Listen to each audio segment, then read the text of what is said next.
அன்பு நிறை சகோதர சகோதரிகளுக்கும் அன்பு சார்ந்த சான்றோர்கள் பெரியவர்களுக்கும் அனைவருக்கும் மகத்தான வாழ்வளிக்கும் வள்ளல்கள் அனைவருக்கும் அன்பு நிறை வணக்கம் சமர்ப்பிக்கின்றேன். இந்த பதிவில் 50வது பதிவாக நிறைவு செய்கின்றோம். இந்த 50 பதிவுகளுடைய உச்சி என்று சொல்லலாம். வாழ்வின் அனைத்து நிலைகளிலும் கல்விசார், உடல்சார் மற்றும் அனைத்து பணிநிலையிலும் வாழ்கின்ற அத்தனை முறைமையையும் இந்த தலைப்பில் பதிவு செய்து வந்த நிலையில் நம்முடைய வாழ்வு சாட்சி வாழ்வாக, அர்ப்பண வாழ்வாக இருப்பதை பற்றி என் பார்வையிலே ஒரு சில கருத்துகளையும் சான்றுகளையும் சாட்சிய வாழ்வு பற்றி பகிர்கின்றேன். நம் ஆண்டவராக இயேசு கிறிஸ்து, நீங்கள் என் சாட்சிகள், உலகினரை வெல்லுங்கள், நீங்கள் என் சாட்சிகள், உலகினரை வெல்லுங்கள், இந்த மனதை வெல்லுங்கள், சாட்சிகளாக உங்களை நீங்கள் அன்பு செய்வது போல உங்கள் பிறவரையும் அன்பு செய்து வாழுங்கள். இந்த வாழ்வு இறப்போடு முடிந்து விடுவதில்லை. இறப்புக்கு பின்னும் பேரின்ப வாழ்வு உண்டு. அது வாழ்வு மாறுபடுகிறதே அன்றி அது முடிவதல்ல என்று அந்த வார்த்தைகள் நம்மை தியானிக்கின்றது. ஆகவே இந்த காலகட்டத்தில் உலக மாந்தர்கள் அனைவரும் அமைதியாகவும் மனித நேயத்துடனும் இந்த சாட்சி பகிர்ந்த வாழ்வாக நாம் எப்படி இருக்கின்றோம்? அதில் ஒரு சிலர்களை நாம் இதை உதாரணமாக எடுத்து அவர்களுடைய சாட்சி பகிர்ந்த வாழ்வை நாமும் பின்பற்றவும், இந்த அமைதி, மனித ஒற்றுமை, மாண்பை உணர்த்த நாம் வழிகாட்டுகின்ற ஒரு தலைப்பாக இந்த 50வது பதிப்பை நான் பதிவு செய்கின்றேன். அன்பார்ந்தவர்களே, நம்முடைய 266வதாக இருந்த பாப்பரசர் கத்தோலிக்க மக்களின் பாப்பரசராகவும் உலக தலைவர்களுக்கு ஆலோசனை வழங்குகின்ற, ஒருங்கிணைக்கின்ற, மதங்கள் வேறுபடாமல் இணைக்கின்ற ஒரு சாட்சி வாழ்வு பகிர்ந்த தந்தையை, போப்பரசரை நாம் இந்த நேரத்தில் நினைவு கூற கடமை உண்டு. அவருடைய பணிக்காலத்திலே ஏழ்மையாக பிறந்தாலும், ஏழ்மை நிலையில் இருந்தாலும், ஆனால் இந்த ஏழைகளின் பால், ஏழைகளின் ஏந்தல், மாற்று முன்னோடித்துக்கு முக்கியத்துவமானவர், ஏழை மக்களின் குரலாக, வறியவர்களுக்கு, ஆதரவற்றவர்களுக்கு, அகதிகளுக்கு ஆதரவாக, ஏன் இன்னும் சொல்ல போனால் பெண்களுக்கான உரிமைகள், மூன்றாவது பாலினத்தினருக்கான மரியாதைகள், சிறைச்சாலையில் இருக்கிறவர்களை சந்தித்தல், அந்த ஈஸ்டர் விழாவிற்கு முந்தின நாள் பெரிய வேளன் அவர்களை காலை கழுவி முத்தமிடுதல் என்ற வரலாற்றை புரட்டி போட்ட ஒரு சாட்சி வாழ்வு வாழ்ந்த நம் இறையாட்சிக்கு சொந்தமான நம்முடைய பாப்பரசரை இந்த நேரத்திலே சாட்சிய வாழ்வாக நாம் தியானிக்க வேண்டும், அதை முன்கொள்ள வேண்டும். ஆகவே இன்றைய உலக நீதியில் சண்டைகளும் போர்களும் தவிர்க்கப்படுவதற்காக அவர் கண்டன அறிக்கைகள் விட்டதையும், நம் வாழ்வு, நம்முடைய மனிதன் இறைவனுடைய படைப்பின் திட்டம், அந்த இறைவனுடைய மாற்றாக இருக்கின்ற நாம் ஒவ்வொருவரையும் மனிதநேயாகவும் ஒவ்வொரு மனிதனும் இறைவனாகவும் நாம் பார்க்க வேண்டும் என்ற ஒரு நிலையில் சாட்சிய வாழ்வுக்கு எடுத்துக்காட்டாக இருந்து உள்ளார். ஆகவே இந்த நேரத்தில் இத்தகைய சாட்சி வாழ்வை நாம் ஒவ்வொருவரும் இந்த உலகத்திலே எத்தனையோ மகான்கள் இறை ஊழியவர்களாகவும் தத்துவ விஞ்ஞானிகளாகவும் நம்மளுடைய மனங்களை ஒருங்கிணைத்து நமக்கு முன்காட்டி வழிகாட்டி சென்று சாட்சியாக வாழ்ந்திருக்கின்றார்கள். இன்று மதங்களின் மத தலைவர்கள் மதங்களை உருவாக்கிய தெய்வங்கள் என்று சொல்லுகின்றோமே, அவர்கள் அனைவரும் தன்னுடைய உடலாலும் உள்ளத்தாலும் இந்த மக்களை நெறிப்படுத்துவதற்கான சாட்சி வாழ்வு வாழ்ந்திருக்கின்றார்கள். இதைத்தான் நாம் பின்பற்றுகின்றோம். அதிலே தெளிவு அடைய வேண்டும், நேர்மறை எண்ணத்தோடு ஒருங்கிணைக்க வேண்டும் என்பதுதான் இந்த பதிவினுடைய ஆவல். அடுத்து ஒரு பதிவாக நமக்கு நான் ஏற்கனவே தெரிவித்த தகவலின்படி இந்த தென்னிந்தியாவின் அப்போஸ்தலராய் வாழ்வித்த வள்ளலாகிய தாமஸ் கவான் டஃபி அவர்கள் அயர்லாந்து தேசத்தினுடைய ஒரு விடுதலை வீரன் மகனாய், மிகப்பெரிய செல்வந்தரின் மகனாய் பிறந்து தேசம் விட்டு தேசம் கடந்து சாட்சி வாழ்வாக இந்த தென் தமிழகத்திலே கற்றால்தான் வாழ்க்கை என்பதை அந்த காலத்தில் தொடக்க கல்வியை 150 பள்ளிகளில் பல கிராமங்களுக்கு சென்று குதிரை பயணத்திலே சென்று தன்னுடைய வாழ்வை சாட்சியாக காட்டியிருக்கின்றார். இன்று பல லட்சம் பேர் இன்று அவரால் பயன்பெற்றிருக்கிறார்கள் என்றால் அவர் வாழ்ந்த சாட்சிய வாழ்வு. நாம் இந்த நேரத்திலே நன்றி கூற வேண்டும் என்பதற்குத்தான் இந்த சாட்சிய வாழ்வை நான் உங்களோடு பகிர்ந்து கொள்கிறேன். நாம் ஒவ்வொருவரும் பெற்றுக்கொண்ட வாழ்க்கைக்கு, நாம் கற்றுக்கொண்ட தேடல்களுக்கு நாம் நன்றி உள்ளவர்களாக சாட்சி மிக்க பிறருக்கு எடுத்து காட்டுகின்ற ஒரு வாழ்நிலையை நாம் மேம்படுத்த வேண்டும். அதைத்தான் நம்முடைய திண்டிவன பகுதியிலே அருட்பழனி தாமஸ் கவான் டஃபி அவர்கள் இதை அந்த சாட்சியாக பகிர்ந்து வாழ்வழித்த வள்ளலாக, ஏழைகளின் கல்வி நாயகனாக தன்னுடைய வாழ்வை அர்ப்பணம் செய்து கொண்டிருந்தார். அப்ப எவ்வளோ பெரிய ஒரு சாட்சிய வாழ்வை பல ஆயிரம் பல லட்சம் மக்கள் வாழ்வதற்கும், அந்த கல்வியை பெற்று தன்னுடைய நிலையை உயர்த்து கொள்ளுக்கும், மனித மாண்பை வளர்த்து கொள்வதற்கும் தன் வாழ்வை சாட்சியாக பகிர்ந்தார். கீழ்நிலையில் உள்ளவர்கள், எளியோர்கள், வறியவர்கள் எப்படி நம்முடைய பாப்பரசு அவர்கள் இந்த எளியவர்களின் குரலாக இருந்து சாட்சிய வாழ்வு, இந்த அன்பு நிறை வாழ்வை, கிறிஸ்துவின் அந்த அதே தத்துவத்தின் அடிப்படையில் அந்த வாழ்வை நீங்கள் என் சாட்சிகள், உலகினரை வெல்லுங்கள் என்று அந்த ஆண்டவர் இயேசுவின் வாழ்வை நம் பாப்பரசு அவர்கள் சாட்சி வாழ்வு வாழ்ந்து இன்று நமக்கெல்லாம் வாழ்க்கை அனுபவங்களை, பகிர்வுகளை தந்திருக்கின்றார். நன்றி கூறுவோம். அதே போன்று இன்று தமிழகத்திலே ஒரு சாட்சியாக கல்விதான் கரை சேர்க்கும், இன்று குடிசைவாசி கற்றால் கோபுரவாசி என்பதை நிலைநிறுத்துவதற்கான நம்மளுடைய முன்னாள் கல்விக்கண் காமராஜ் அவர்களுடைய சாட்சிய வாழ்வு, அப்படிப்பட்ட அந்த சாட்சிய வாழ்வு கல்விக்கு மட்டுமல்ல, மக்கள், ஏழை மக்களும் அந்த தன்னுடைய வாழ்வில் முன்னேற்றம் அடைய நீர்த்தேக்கங்களை, அணைகளை கட்டி வாழ்வை வளமாக்கிய வள்ளல். ஆகவே இந்த நேரத்தில் நாம் அவரை பற்றி நாம் பார்க்கின்ற போது, அவர் தொடங்கிய இந்த கல்வி மாற்றத்தில் இன்று ஆசிரியர்கள் என்றும் உயர்ந்தவர்கள். இந்த ஆசிரியர்கள் சாட்சிய வாழ்வு வாழ்ந்ததனால்தான் இன்றைக்கு உலகம் இவ்வளவு வேகத்திலே, விஞ்ஞானத்திலே முன்னேறி இருக்கிறது. அதற்கெல்லாம் அடிப்படை காரணம் இந்த ஆசிரியர்கள் தான்.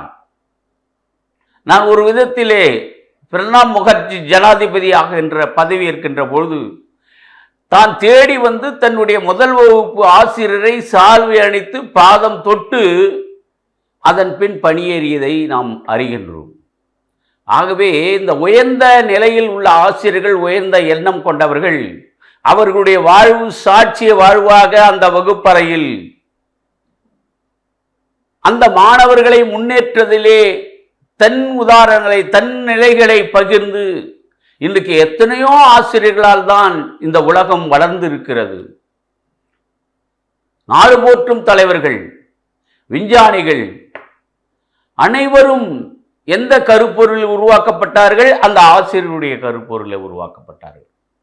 ஆகவே இந்த நேரத்திலே நம் ஆசிரியர்களையும் இந்த சாட்சிய வாழ்வுக்காக பகிர்கின்றோம். அதை பெற்றுக்கொண்டவர்கள் சாதனையாளர்களாக, சாதாரணவர்களும் சாதனையாளர் ஆகலாம். அவர்கள் வெற்றியாளர்கள் வித்தியாசமாக பிறப்பதில்லை, வித்தியாசமாக சிந்திப்பதில் தான் சாட்சிய வாழ்வாகவும் சாதனையாளர்களாகவும் மாற்றப்படுகிறார்கள், உருவாக்கப்படுகிறார்கள். ஆகவே இந்த நேரத்திலே நாம் ஒவ்வொருவரும் அன்பான சகோதர சகோதரிகளே, சான்றோர்களே, அன்பு நிறை மக்களே, நம் வாழ்க்கை பயணத்தில் பிறந்தோம். நம் பிறப்பு சாதாரணமாக இருக்கலாம், ஆனால் நம்முடைய இறப்பு ஒரு சரித்திரமாக இருக்க வேண்டும். அதுதான் சாட்சிய வாழ்வு. நம்முடைய மேதகு அப்துல் கலாம் பேரறிஞர் விஞ்ஞானி சொன்ன வார்த்தை, உன் பிறப்பு சாதாரணமாக இருக்கலாம், எந்த குலத்திலும் பிறந்திருக்கலாம், ஆனால் உன்னுடைய இறப்பு ஒரு சாதனையாக இருக்க வேண்டும், சாட்சியாக வாழ்வாக இருக்க வேண்டும் என்று இந்த இளைஞர்களை அவர் வலுப்படுத்தியிருக்கின்றார். அத்தகைய அவருடைய சாட்சி வாழ்வை கூட நாம் இந்த நேரத்திலே நினைத்து பார்க்க வேண்டும். ஆகவே பிறந்தோம், வளர்ந்தோம், இறந்தோம் என்று இல்லை. இறப்புக்கு பின்னும் நம்முடைய நிலை மாறுபடுகிறது. ஆகவே இந்த காலகட்டத்தில் இந்த மனித வாழ்வானது ஒரு வாடகை, இறப்போடு முடிந்து விடுவதில்லை. ஆகவே அதற்கு பிறரோடு நாம் ஒரு சாட்சிய பகிர்வாக வாழ வேண்டும். வாழ்வதை வளர்த்து வாழ்வதை நாம் செயல்படுத்த வேண்டும். அதற்கு நல்லதொரு சிந்தனை உள்ளவர்களாக செயல்படுகின்ற பொழுது இதனுடைய படிகள் முன்னேற்றத்தை பெறுகிறதை நாம் காணலாம். ஆகவே இந்த 50வது பதிப்பை, இந்த சாட்சிய வாழ்வை எப்படி நானும் பகிர்ந்து கொண்டேன் என்பதையும், இதனால் இவர்கள் மற்றவர்களுடைய வளமான ஒரு பெரிய நிலையை அடைந்த ஒரு நிலையிலும் இங்கு நான் தருவிக்கின்றேன்.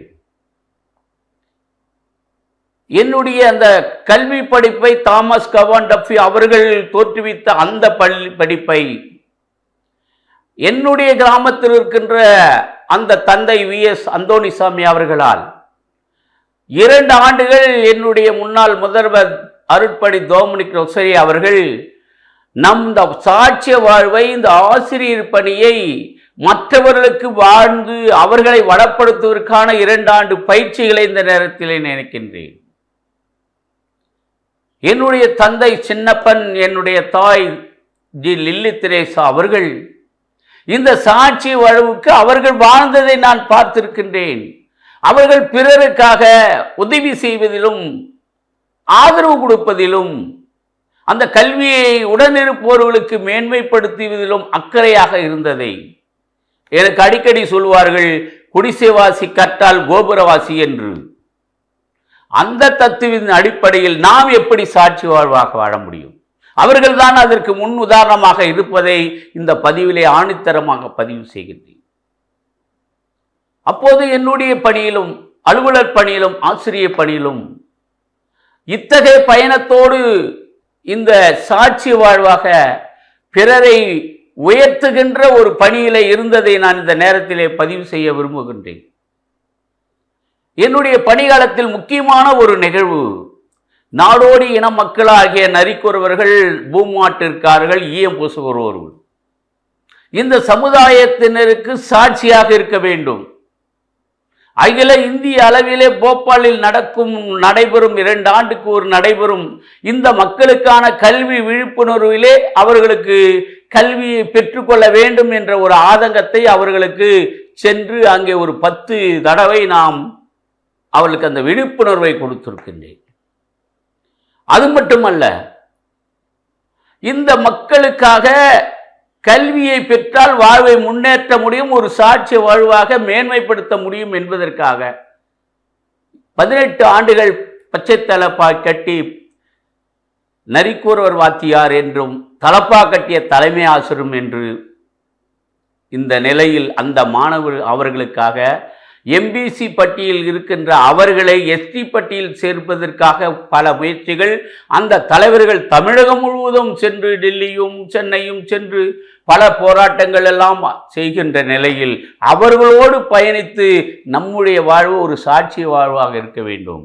அவர்களோடு பழகி அவர்களோடு நட்புறவாகி இந்த செயல்களை முன்னெடுத்து அந்த எஸ்சி கமிஷனுடைய செயலராக இருந்த அன்றைய காலத்து கண்ணகி பாக்கியநாதன் ஐஏஎஸ் அவர்கள் இதை முன்னெடுத்து செயல்படுத்த வேண்டிக் கொண்ட போது, இதை முன்னெடுக்கின்ற வரை 2 ஆண்டுகள் நான் காலணி அணிவதில்லை என்று என்னோடு பயணித்த அந்த தலைவர் மகேஸ்வரனும் நானும் செருப்பை அந்த காலணியை விட்டு வந்து விட்டோம்.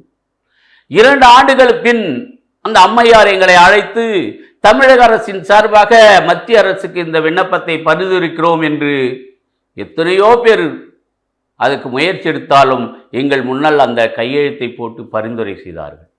என்ன ஒரு அதே நாள் 10 ஆண்டுகள் கழித்து அவர்களுக்கு எஸ்டி பட்டியல் வழங்கி ஆணை வழங்கி செயல்படுத்துகின்ற போது என்ன ஆச்சரியம்! நான் வடக்கூர் வட்டாரத்தில் இருக்கின்ற போது அமைச்சர் மேன்மைமிகு முன்னாள் அமைச்சர் மஸ்தான் அவர்களும் இன்றைய சட்டமன்ற உறுப்பினர் செஞ்சி அவர்களும் மாவட்ட அந்த சப் கலெக்டர் ஆட்சியர் துணை ஆட்சியர் அவர்களும் இவர்களுக்கு எஸ்டி பட்டியலுடைய சான்றிதழை இணைந்து கொடுக்கின்ற ஒரு வாய்ப்பை நான் பெற்றேன். இதுதான் என் வாழ்வில் சாட்சிய வாழ்வுக்கான ஒரு அங்கீகாரம். அன்றே அந்த 72 மாணவர்கள் பள்ளி செல்லா மாணவர்களை கண்டறிந்து அவர்களை அந்த பள்ளியில் சேர்த்து இந்த பட்டியலினுடைய எஸ்டி பட்டியலுடைய பயன்பாடு வரும் என்று அந்த மாணவர்கள் கல்வி கற்கிற ஒரு சூழ்நிலையை ஏற்படுத்துவதற்கு இதுதான் சாட்சியவாடு. இன்னும் சொல்ல போனோம் என்றால், வாய்ப்பை பயன்படுத்துங்கள், வாழ்க்கை வசந்தமாகும். ஒவ்வொருத்தருடைய சாட்சியான வாழ்வுக்கு அந்த வாய்ப்பை பெற்றுக்கொள்ள செய்யுங்கள். வாய்ப்பை பெற்றுக்கொண்டவர்கள் அந்த வாய்ப்பை பயன்படுத்திக் கொள்ளுங்கள். சாதாரண மாணவனாக இருந்த பலரை கண்டறிந்து இந்த தமிழக அரசில் சார்பாக இருக்கின்ற விளையாட்டு விடுதிகளிலே சேர்வதற்கான பல மாணவர்களை, ஏழை எளிய மாணவர்களை, அவருடைய தனித்திறன்களை, விளையாட்டு திறன்களை அறிந்து, நான் சொல்ல வேண்டுமென்றால் கோபி, சுசீலா, திருக்கோயில் வட்டாரத்தில் இருக்கின்ற ஆளூர் பள்ளி செல்வகுமார் தலைமை ஆசிரியரை ஆர்வமாக செயல்படுத்தி அங்கே பயணியம்மாள் என்ற மாணவிகள், இன்னும் சொல்ல வேண்டுமென்றால்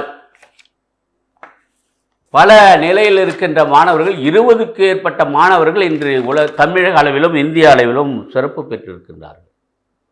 இன்னைக்கு அந்த பயணியம்மாள் இந்திய அளவிலே கால்பந்துக்கு கோச்சராக இருக்கின்றார். சீனிவாசன் என்ற தென்பாலை கிராமத்தில் இருக்கின்ற ஒரு மகன் நீளம் தாண்டுதலே அரசியல் அளவிலே ஒரு பயிற்சியாளர் இருக்கின்றான். என்ன வாய்ப்பு!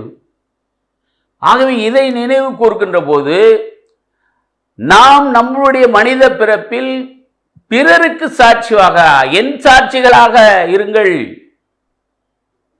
இந்த மக்களிடையே அன்பையும் அவர்களுக்கான வாய்ப்பையும் ஏற்படுத்துங்கள் என்ற கருத்தின்படி நாம் செயல்படுத்த வேண்டும் என்பதற்குத்தான் இந்த நிகழ்வுகளை நான் பகிர்ந்து செய்து கொண்டிருக்கின்றேன். என்ன ஒரு விஷயம், என்னுடைய முதல் நியமனம் 1985 இருந்த பொழுது ஒரு பள்ளியில் செல்லுகின்ற பொழுது அந்த மக்கள் எல்லாம் அங்கு இல்லை. சாயந்தரம் மேலிருக்கின்ற மேல்தட்ட மக்களிடம் சென்று அதாவது பாரம்பரிய அவர்கள் வீட்டு முன்னால் உணவு வாங்கி வந்து இரவில் சாப்பிடுவார்கள். அந்த அவர்களுக்கான நிலத்தில் அவர்கள் விளைச்சலை அங்கு வைத்து விடுவார்கள்.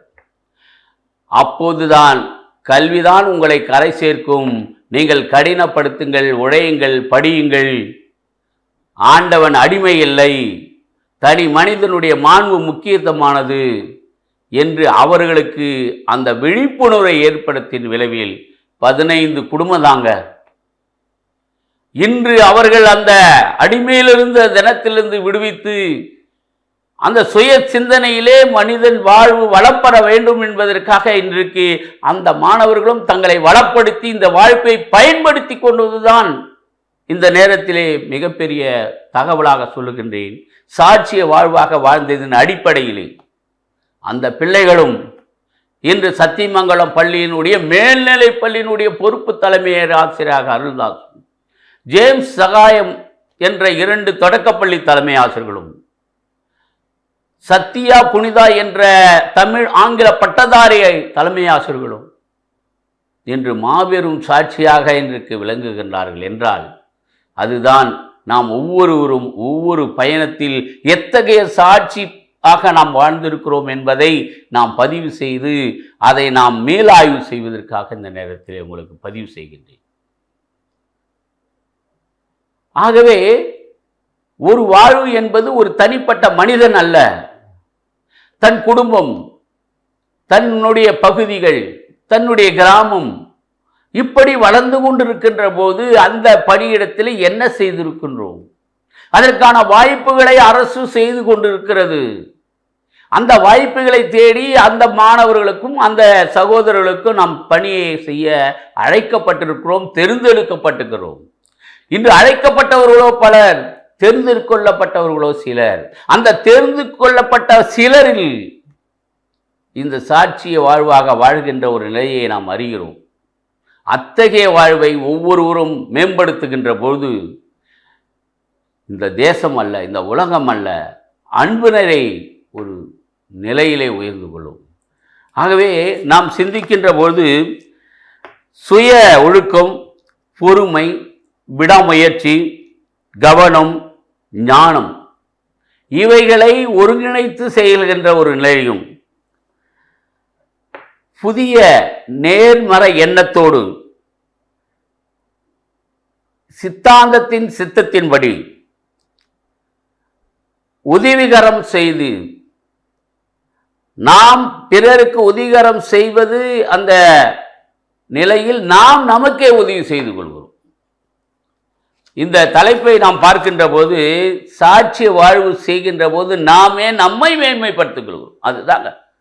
அதுதான் சுருக்க சொல்ல வேண்டும் என்றால். ஆகவே அந்த ஒவ்வொரு செயல்களும்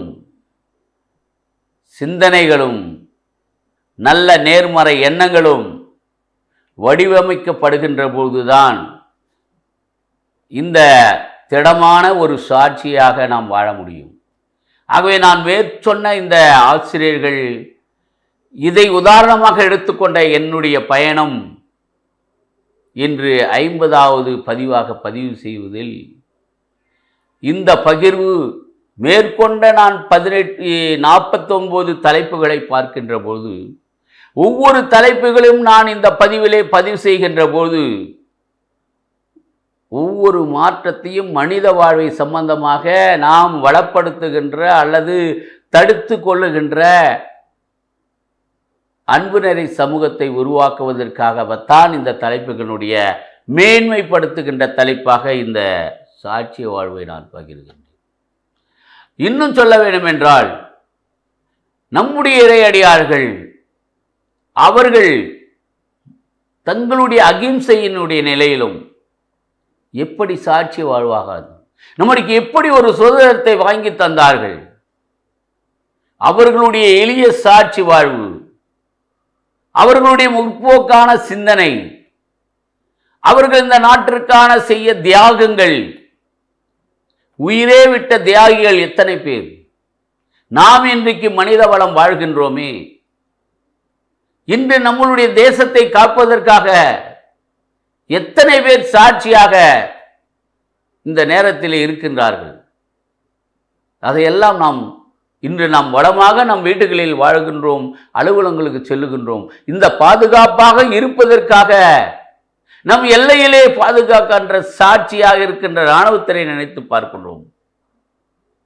அவர்கள் நம்முடைய பாதுகாப்புக்கு உறுதி செய்கின்ற வேளையிலே நம்முடைய அரசும் நம்மை அதை தயார்படுத்திக் கொள்கிறது.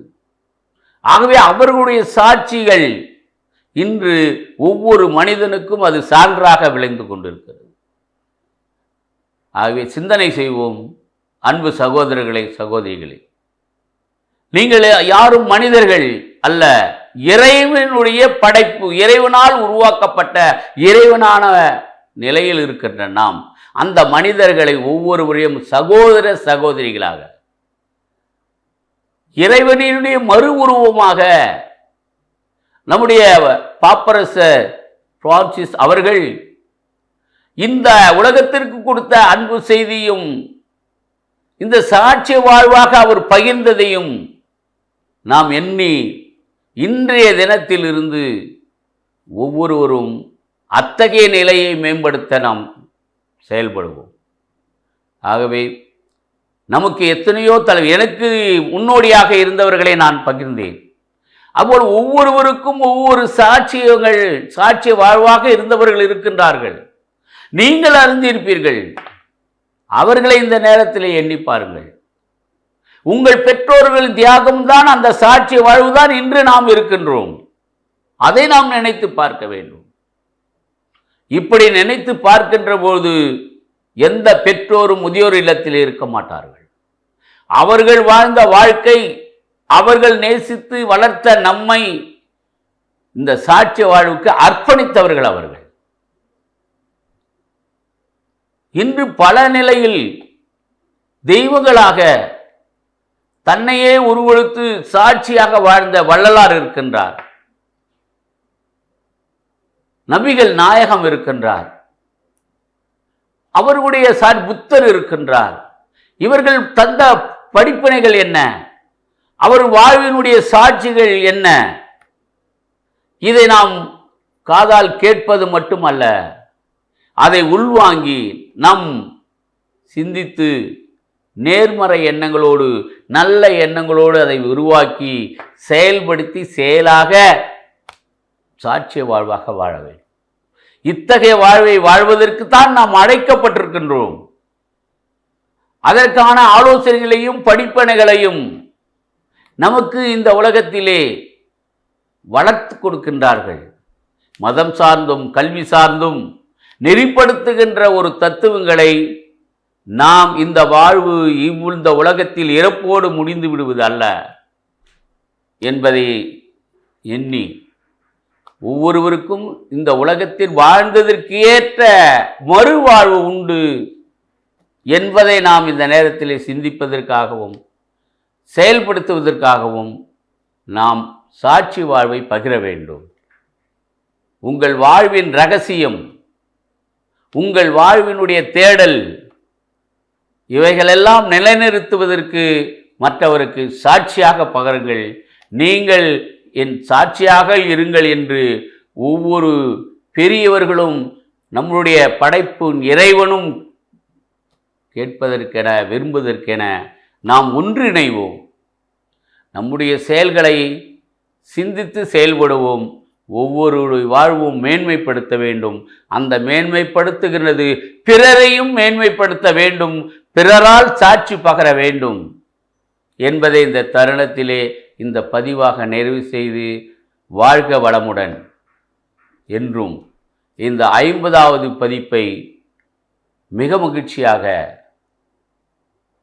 இந்த தருணத்திலே பதிவு செய்து நிறைவு செய்கிறேன். நன்றி, வணக்கம்.